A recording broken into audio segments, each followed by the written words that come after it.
ಅತಿ ಹೆಚ್ಚು ಕಾರ್ಮಿಕರು ವಾಸ ಮಾಡುವಂತ ಕೆಜಿಎಫ್ ಕ್ಷೇತ್ರದಲ್ಲಿ 14,000 ಪೆನ್ಷನ್ ಅನುಮಾನಾಸ್ಪದ ಲಿಸ್ಟ್ ಅಲ್ಲಿ ತೋರಿಸ್ತಾ ಇದ್ದಾರೆ.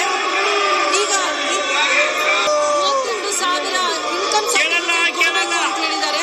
32,000 ಇನ್ಕಮ್ ಸರ್ಟಿಫಿಕೇಟ್ ಕೊಡ್ಲಿಕ್ಕೆ ಆಗಲ್ಲ. ಬೇರೆ ಬೇರೆ ಕಾರಣಗಳಿಂದ 32,000 ಇನ್ಕಮ್ ಸರ್ಟಿಫಿಕೇಟ್ ಯಾರು ವಾರ್ಷಿಕ ಮಿತಿ 1,20,000 ಅಂದ್ರೆ ಬಿಲೋ ಪಾವರ್ಟಿ ಲೈನ್ ಇದ್ದಾಗ ಪೆನ್ಷನ್ ಮಾತ್ರ ಪೆನ್ಷನ್ ಅನ್ನ ತಗೊಳ್ಳೋದಕ್ಕೆ ಅವರ ಆದಾಯ ಈ ಕುಟುಂಬದ ಆದಾಯ 32,000 ಇದೆ ಅಂತಂದ್ರೆ ಅದನ್ನ ನಾವು ತುಂಬಾ ಕಷ್ಟ ಆಗುತ್ತೆ. ಒಂದು ಕುಟುಂಬದಲ್ಲಿ ಯಾರಿಗೆ ಪೆನ್ಷನ್ ತಗೊಳ್ಳೋದಕ್ಕೆ 32,000 ಇಟ್ಟಿರುವಂತದನ್ನ ಯಾರು ಮಾಡ್ಲಿಕ್ಕೆ ಅವಕಾಶ ಆಗ್ತಾ ಇಲ್ಲ. ಈಗ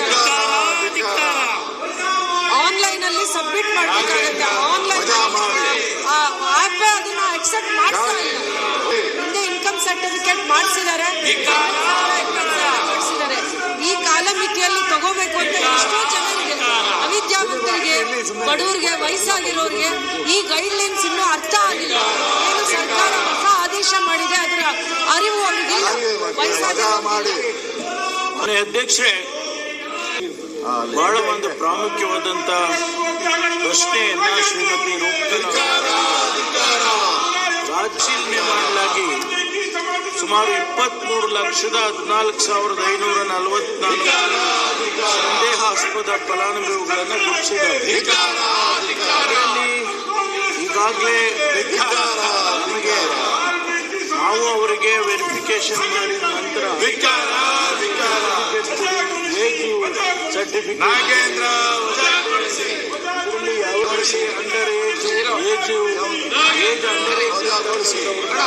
ಗುರುತಿಸಿದ್ದಾರೆ. ಇನ್ಕಮ್ ಲಿಮಿಟ್ ನಲ್ಲಿರ್ತಕ್ಕಂಥವನ್ನೆಲ್ಲ ಗುರುತಿಸಿದ್ದಾರೆ. ಅವರೆಲ್ಲ 23 ಲಕ್ಷ ಆಗಿದ್ದಾರೆ. ಅದಕ್ಕೆ ಅವರಿಗೆ ಅವಕಾಶ ಕೊಡಲೇ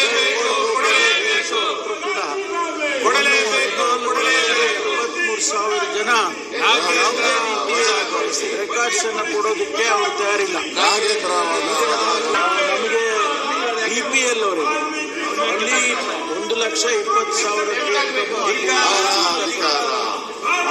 ಅಲ್ಲಿ 1,20,000 ಮಧ್ಯದಲ್ಲಿ ಅದರಲ್ಲೂ ಕೂಡ ವಾಲ್ಮೀಕಿ ಹಣ ಎಲ್ಲೋಯ್ತು, ರಾಹುಲ್ ಗಾಂಧಿ ಮನೆಗೆ ತಗೊಂಡಿದ್ದೀವಿ. ಸರ್ಕಾರ ಪರಿಗಣಿಸಿದ ಈಗಾಗಲೇ ನಾವು ಚರ್ಚೆ ಮಾಡಿ ಆರ್ಥಿಕ ಸಭಾಧ್ಯಕ್ಷರೇ, ಯಾರಿಗೆ ಅಂಡರ್ ಏಜ್ ಇದ್ದಾರೆ ಅವ್ರಿಗೆ ನಾನು ಪೆನ್ಷನ್ ಕೇಳ್ತಾ ಇಲ್ಲ, ಪೆನ್ಷನ್ ಕೇಳ್ತಾ ಇಲ್ಲ. ಯಾರು ಇನ್ಕಮ್ ಟ್ಯಾಕ್ಸ್ ಪೇಯರ್ಸ್ ಇದ್ದಾರೆ ಅವರಿಗೆ ಕೇಳ್ತಾ ಇಲ್ಲ. ಗ್ರಾಮೀಣ ಭಾಗದಲ್ಲಿ ಎಷ್ಟೋ ಜನ ವಯೋವೃದ್ಧರು ಯಾವ ಕಾರಣದಿಂದ ಇದು ಅನುಮಾನ ಒಂದು ಕುಟುಂಬದ ಆಧಾರ ಸೃಷ್ಟಿಯಾಗಿದೆ. BPL ಕಾರ್ಡ್ನಲ್ಲಿ ಇರುವಂತವರಿಗೆ 1,20,000 ಕುಟುಂಬದ ಆದಾಯ 32,000. ಯಾವುದೇ ಮಾನದಂಡ ತಗೊಂಡ್ರು ಕೂಡ ಪೆನ್ಷನ್ಗೆ ಅರ್ಹರಾಗಲಿಕ್ಕೆ ಆನ್ಲೈನ್ನಲ್ಲಿ ಅದನ್ನ ಅಕ್ಸೆಪ್ಟ್ ಮಾಡಲಿಕ್ಕೆ ಕೆಲವೊಂದು ಪ್ರೊಸೀಜರ್ಸ್ ತಂತ್ರಜ್ಞಾನದಲ್ಲಿ ಆನ್ಲೈನ್ ಸಬ್ಮಿಷನ್ ಅಲ್ಲಿ ಕೆಲವೊಂದು ಲೋಪದೋಷಗಳಾಗ್ತಾ ಇದೆ. ಅದನ್ನ ಸರಿಪಡಿಸಬೇಕು. ಮತ್ತೆ ಯಾರು ನರೇಗಾ ಅಲ್ಲಿ ಕೆಲಸ ಮಾಡ್ತಾರೆ ಅದು ಅಕೌಂಟ್ಗೆ ಬರುತ್ತೆ.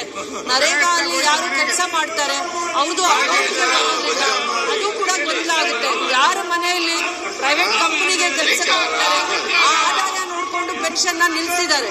ಪ್ರೈವೇಟ್ ಕೆಲಸಕ್ಕೆ ಹೋಗೋರು ಯಾರೇ ಆಗಿರ್ಬೋದು, ಕಾರ್ಪೆಂಟರ್ ಆಗಿರ್ಬೋದು, ಯಾವುದೋ ಒಂದು ಚಿಕ್ಕ ಕೆಲಸಕ್ಕೆ ಹೋಗ್ತಾರೆ, ಪೆನ್ಷನ್ ನಿಲ್ಲಿಸಬಾರ್ದು. ಎಷ್ಟೋ ಜನ ಓದಿಲ್ಲದೆ ಇರುವಂತವ್ರು, ವಯಸ್ಸಾಗಿರೋರು, ಅವ್ರಿಗೆ ಈ ರೀತಿಯ ತೊಂದರೆ ಆಗ್ಬಾರ್ದು. ಇದನ್ನ ಇನ್ನೂ ಒಂದ್ಸತಿ ಸರ್ಕಾರ ಸೂಕ್ಷ್ಮವಾಗಿ ನೋಡ್ಬೇಕು. ಹಾಲಿನ ಡೈರಿಯಿಂದ ಅನುದಾನ ಬರುತ್ತೆ. ಕೃಷಿ ಜಮೀನಿಗೆ ಸಾಲ ತಗೊಳ್ತಾರೆ. ಗೃಹಲಕ್ಷ್ಮಿ ಯೋಜನೆ ಅಡಿಯಲ್ಲಿ, ಉದ್ಯೋಗ ಖಾತ್ರಿ ಯೋಜನೆ ಅಡಿಯಲ್ಲಿ, ಇಷ್ಟೆಲ್ಲ ಯೋಜನೆ ಅಡಿಯಲ್ಲಿ ಅಕೌಂಟಿಗೆ ಅನುದಾನ ಬಂದೇ ಬರುತ್ತೆ. ಅದನ್ನ ಎಷ್ಟೋ ಜನ ಅರ್ಹ ಫಲಾನುಭವಿಗಳಿಗೆ, ವಯೋವೃದ್ಧರಿಗೆ ಪೆನ್ಷನ್ ಅನ್ಯಾಯ ಆಗಿದೆ.